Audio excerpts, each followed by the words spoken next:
Search and Destroy qui s'est terminé en 3 volumes, Thunder Geek. Oui, tout à fait, tout à fait. Je me souviens pas si j'avais parlé du tome 1 dans Le Cri du Mochi. Si Je c'est sais que pas j'en avais toi, parlé. si c'est pas toi, c'est Skip, hein, mais c'est l'un On de en vous a, deux. on en a parlé un tout. On en a parlé, mais je sais plus si c'était moi. Je sais que j'en avais parlé au micro de MangaCast, mais je me rappelle plus, j'en avais parlé dans Le Cri du Mochi. Dans tous les cas, on va quand même résumer de quoi parle Search and Destroy.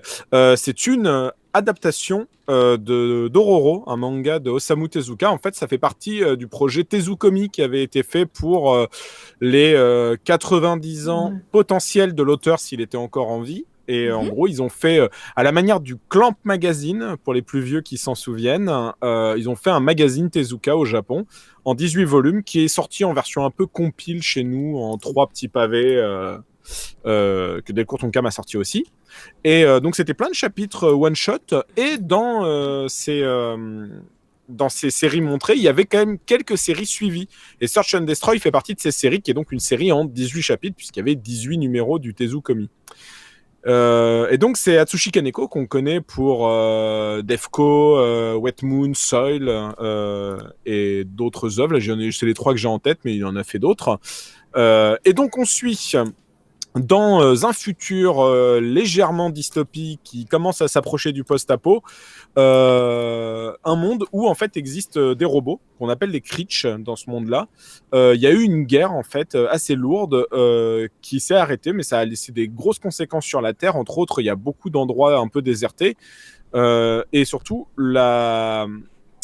la différence entre les Creech et les humains est de plus en plus prenante dans l'écosystème, en fait. Un peu comme ce qu'on pouvait voir aussi alors de façon beaucoup plus grave, mais dans le plus tôt de Naoki Urasawa, les robots sont victimes de discrimination et c'est de pire en pire. Et en fait, on va suivre un jeune vagabond des rues, le petit à la chapka que vous voyez, qui s'appelle Doro, qui globalement est un petit vagabond, un humain, qui est un va-nu-pied, qui se fait traiter de rat par tout le monde. Et il va tomber sur cette jeune femme habillée en peau d'ours androïde qui s'appelle Yaku. Et en fait, il va voir Yaku tuer un robot et lui arracher sa langue parce qu'en fait, ce robot possède une langue humaine, ce qui est un tabou. Les robots n'ont pas le droit de se faire greffer de parties humaines du corps. L'inverse est possible. Un humain a le droit d'avoir un bras mécanique ou ce genre de choses, mais un robot n'a absolument pas le droit d'avoir des parties humaines. Et en fait, il se trouve, pour faire simple, si vous connaissez Dororo, que Yaku, en fait, quand elle a été bébé, quelqu'un ou quelque chose l'a amputé de 48 parties de son corps, en fait, et a donné ces 48 parties à des robots qui se sont fait greffer des morceaux du corps de ce bébé, en fait. On apprend d'ailleurs dans l'un des volumes, parce que je trouvais ça bizarre qu'un robot se fasse greffer, par exemple, un bras de bébé, ou ce genre de choses. Oui. Mais ils ont expliqué que, je crois que c'est dans le tome 2, ils expliquent qu'en fait, ils ont mis des hormones de croissance pour faire grossir plus vite les membres arrachés, en fait, aux nourrissons. Et du coup, Yaku, en fait, une fois adulte, elle a été élevée par un docteur, et à la mort de ce docteur, lors d'un accident assez horrible, le docteur dit à Yaku, écoute, tu as le droit d'être en colère, tu as le droit d'enrager, et que ta colère serve en fait ta vengeance, tu as le droit de récupérer ce qui t'appartient.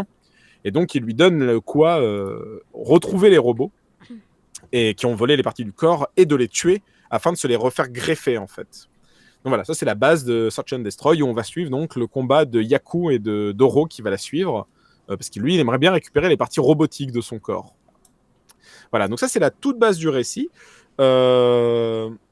C'était intéressant de se poser la question comment on réadapte Dororo, surtout quand c'est Atsushi Kaneko qui a un style, comme on le voit, très marqué, qui a à la limite du comics par moment, en tout cas qui a un style qui est dénature des autres mangaka par l'absence complète, quasi en tout cas, de trame. Il en utilise un peu, mais c'est clairement pas sa manière de procéder. Lui, il joue beaucoup par aplat de noir, en fait, hein, et par couche de noir et blanc, donc ce qui donne ce côté, on le voit pas mal, je trouve. Bon, déjà sur le personnage de Yaku, mais si vous regardez dans la planche la plus alors pour moi, c'est à gauche, mais peut-être c'est à droite pour vous. En tout cas, on voit le bâtiment, en fait. On la voit sur les lettres et on regarde un bâtiment en contre-plongée. On voit des nuances de blanc et de noir dans le ciel, par exemple. Donc ça, c'était assez intéressant de se poser comment il avait posé la question. Et du coup, ça rend extrêmement bien. Le style d'Atsushi Kaneko, je trouve, va parfaitement à cette ambiance post-apo soviétique dystopique. Vous verrez la ville, on a l'impression de voir des trucs un peu à la Blade Runner, mais avec plein de statues de l'URSS. Enfin, On est toujours à deux doigts de voir. Génial. Tu l'as lu toi aussi Bah oui, bien sûr, bien Ouais. sûr. Bah, déjà, j'adore Dororo, grâce à toi. Ah, bah oui, c'est vrai. Je rappelle. Non, mais j'adorais mais il y en a qui comparaient aussi à Frank Miller. Il y a eu, il y a plein de choses qu'on peut dire, mais graphiquement et l'ambiance, elle est unique et incroyable. Bah, c'est ça, quoi. C'est surtout la question qu'on peut se poser, c'est à chaque fois, c'est ok, réinterpréter Tezuka, parce que c'était la condition du Tezukomi, c'était de proposer à l'artiste de réinterpréter Tezuka, mais souvent c'est un chapitre. Là, c'est 18 chapitres, c'est une histoire assez longue, mine de rien, faut la penser, faut la réfléchir. Et c'est la première chose qui m'a frappé, c'est que globalement, je trouve qu'il y a assez peu de défauts dans l'intrigue même. Je trouve que l'intrigue est bien tournée sur les 3 volumes. Introduction, développement, conclusion, hein, on pourrait le dire. Simple, efficace.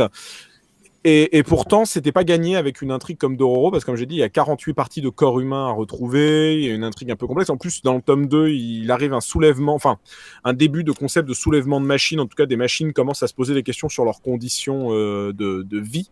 Et est-ce qu'ils ont le droit d'être maltraités par les humains ou pas, en fait. Et donc, il y a des thèmes sous-jacents à l'œuvre. Et le Search and Destroy, en plus, le titre est plutôt bien trouvé. Parce que bon, Search, effectivement, et Destroy, c'est les concepts même de Yaku. Elle recherche et elle détruit les robots. Mais Search and Destroy, ça va devenir littéralement un cri de ralliement pour des personnages dans le récit. Donc ça prend une forme méta en plus, le titre. Et au demeurant de ça, Search and Destroy, en fait, le Destroy, il y a un truc, on le voit même dans la typo, qui arrive tel un peu un coup. Il y a quelque chose qui est de l'ordre de la colère, et il y a une postface dans le 3e volume de Atsushi Kaneko qui parle du concept de colère et qui dit que Dororo est une œuvre qui a été faite un peu sous l'impulsion de la colère de Tezuka. Lui, il le ressent comme ça et il n'a pas complètement tort. C'est une œuvre assez triste, assez enragée, assez déprimante par moments, le Dororo originel, et que lui, il a voulu y mêler en fait une colère sociale, on va dire. Il a voulu y mêler les thématiques de son époque. Par exemple, il a dit que dans le Dororo original, c'est un homme, c'est Yakimaru, qui est privé des parties de son corps. Là, c'est une femme. Il a dit qu'il a choisi une femme par rapport au sexisme et à l'objectification dont sont souvent victimes les femmes, que ce soit même dans le concept de publicité. Par exemple, il y a, sans trop en révéler, il y a un robot qui a voulu les jambes. Voilà, qui a voulu des jambes de femmes pour en faire quelque chose. Je le t'aime, et je trouve que c'est plutôt bien trouvé, en fait. Pourquoi ce robot-là? Parce que le robot qui veut la langue, on comprend assez vite pourquoi. Il veut ressentir ce que c'est que le goût de la nourriture. Ils ont tous une bonne raison, je trouvais qu'ils avaient plutôt bien géré à ce niveau-là. Mais du coup, tu vois, quand c'est les yeux ou quand c'est la langue, c'est des sens, donc tu peux comprendre. Quand c'est les bras, quand c'est les jambes, ça devient un peu plus... faut creuser plus pour trouver. Et il a trouvé des super trucs pour que ça marche vraiment bien, quoi, dans le récit. Et effectivement, comme dit Tarto Citron, là, je vois, dans le fond, ils ont tous la même raison. Effectivement, c'est d'ailleurs l'un des trucs finaux de la série. C'est compliqué d'en parler dans le sens que, en vrai, je pourrais développer plus, mais comme c'est 3 tomes, ça serait beaucoup spoilé. Ouais. Et j'essaye de garder le plus possible pour pas spoiler trop le récit. Mais par exemple, je trouve que l'implication de Doro est super intéressante aussi. Ce qui en fait du personnage de Doro jusqu'à la fin est très intéressant. Le parallèle fait avec Yaku aussi va être vraiment pertinent. Moi, disons que c'est ce que j'aime le plus dans ce genre d'histoire, c'est que quand... Passer après Tezuka, je pense, c'est toujours un peu compliqué dans le sens, c'est quand même une icône de la BD mondiale. Et c'est comme, je pense, c'est la même thématique qui doit se poser quand tu passes après Uderzo et Goscinny et que tu reprends Astérix, quoi. Là, il y a un peu cette idée. Bon, alors c'est moins dans la copie directe, parce que là, on leur a pas demandé. Quand même un truc vraiment à lui, c'est ça. Voilà, c'est ça. Vraiment, là, on est sur pas adaptation, mais oui, c'est ce que j'attendais en fait de quelqu'un qui se dirait tiens, je vais reprendre le concept de Dororo, mais je vais en faire un truc à moi. Bah, là, le pari est franchement réussi. Je vois que des gens veulent se lancer dans l'aventure. Je vous conseille, comme moi, de commencer par l'animé qui est disponible sur peut-être toujours Prime. Et moi, je conseille aussi le manga original dont le tome 1 est sorti chez Delcourt Tonka, mais le tome 2 doit sortir normalement au mois de décembre, si je ne m'abuse, ou de janvier. Hein, c'est la version c'est une réédition. C'est la Prestige, c'est ça? Hein? C'est l'édition Prestige qui sort. Exactement, c'est les versions un peu en forme dictionnaire, là, un petit livre rigide. L'animé est une belle réussite. L'animé était déjà une très belle. Voilà. C'est une bonne approche, on dira. Parce que c'est vrai que le style de Tezuka, je comprends qu'il y a des gens qui ont voilà, qui aurait du mal parce que c'est vraiment un style assez ancien aujourd'hui. Moi, personnellement, j'ai jamais eu de mal à le lire, mais je comprendrais que Là, c'est vrai que c'est un autre débat. Est-ce qu'on peut lire ou pas Tezuka? Moi, je considère que oui, ça demande juste un peu d'effort de soi, mais en vrai, en plus d'Ororo, je trouve que malgré le pitch assez complexe et fourbi par rapport à d'autres œuvres de Tezuka, c'est quand même une super œuvre. Il y a des super chapitres. Il met l'habillement. Peut-être que ce qui va rebuter les gens à la limite pour le Dororo original, c'est qu'il y a un peu d'humour des fois dans les moments sombres. Juste après, il y a un peu de déconne ou ce genre de choses qui sont propres à la manière dont on faisait. Voilà, c'est propre à la manière dont on faisait les mangas à cette époque-là. Je pense que c'était une manière un peu de faire passer la pilule de trucs un peu sombres à des enfants en fait, surtout.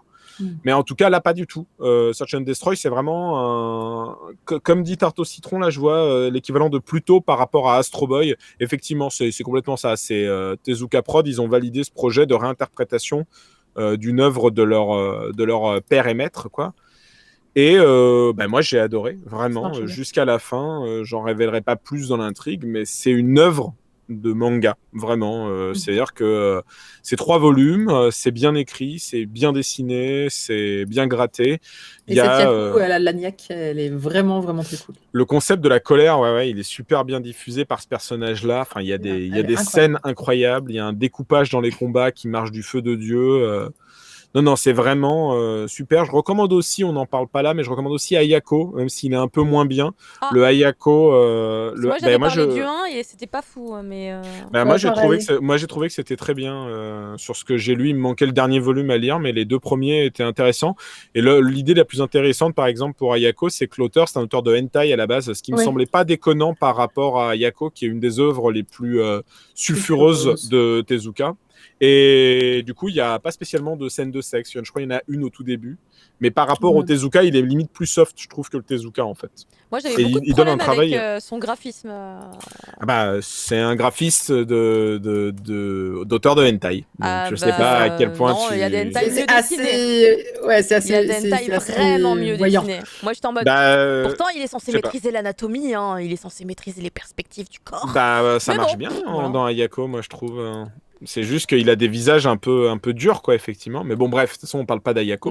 Bref, je recommande dans tous les cas les Tezukomi. Et Search and Destroy est vraiment en haut du panier, mais je recommande quand même un petit peu Ayako. C'est en tout cas des super réinterprétations des œuvres de Tezuka, et ça fait plaisir de voir un truc qui est pas juste du fan service, mais qui se pose des questions intelligentes sur qu'est-ce que j'ai envie de dessiner, qu'est-ce que j'ai envie de traiter, et comment je réinterprète une œuvre qui n'est pas la mienne, mais avec mon style, mes envies et mes lubies. Donc voilà, moi c'est un grand oui, et je pense pour Marcia aussi. Oui. J'ai pas encore lu le 3. Je sais pas d'accord, voilà. Je sais pas il va réussir à plier l'histoire. Le 3, si je peux faire un mot sur le 3 sans spoiler, le 3 est un peu plus gros que les autres, et c'est peut-être le meilleur des 3 volumes, je pense, parce qu'il a un crescendo thématique assez fou, dont je tairai bien sur la fin. Et il a, j'en reparlais encore il y a quelques heures avec des membres du Discord, sur le Tarte au citron, je vois dans le chat, un avant-dernier chapitre, une avant-dernière scène qui est incroyable et qui vient finir de paraphraser un peu toute la question de le transhumanisme, l'identité, et qu'est-ce qui fait de nous un humain. Parce que ce que je n'ai pas dit, ça je peux le rajouter, le dernier truc intéressant, c'est que dans Dororo, chaque fois qu'il tue un démon, parce que dans Dororo, c'est un truc samouraï, et c'est des démons. Et chaque fois qu'il tue un démon, la partie du corps que le démon avait ingéré pour avoir du pouvoir réapparaît par magie. Donc son bras repousse, son œil repousse, et à chaque fois la prothèse, parce qu'il a un œil de verre, un bras en caoutchouc, ça tombe. Dans Search and Destroy, Yaku doit prendre le membre, le mettre sous cryogénie, l'amener dans un hôpital où il y a des personnages qui s'occupent de lui greffer. Mais dans les 2 cas, se pose la question de l'humanité, dans le sens que là, Yaku, par exemple, en retrouvant ses vrais yeux, à un moment, elle voit, mais comment je fais pour zoomer avec ces yeux-là? On fait, non, là, tu peux plus zoomer maintenant. En revanche, tu as voulu des yeux humains, t'auras plus de pouvoir de robot, quoi. Et donc, plus elle avance dans la série, plus elle devient humaine. Donc, moins elle a de chances de battre ses ennemis, parce qu'elle est de moins en moins robotique, de moins en moins upgradée, comme on dirait dans les trucs de cyborg. De moins en moins puissante. Exactement, et de moins en moins puissante. Et donc c'est là aussi que je trouve que Kaneko a été intéressant, c'est que dans Dororo, Yakimaru n'était pas moins fort, parce qu'il était juste avec des parties de verre, de plastique, et donc ça l'upgradait pas. En revanche, se posait la question de son humanité, en fait. En devenant de plus en plus humain, il souffrait de plus en plus de sa condition d'humain, et se posait la question à quoi a servi le voyage, en fait. Alors que là, il y a aussi la question de « je suis plus faible ». Ce qui n'est pas le cas de Yakimaru, mais là, Yaku, il y a ce concept de « je suis devenu plus faible ». Est-ce que c'était si intéressant que ça de perdre le côté robotique pour reprendre les parties de mon corps? Voilà.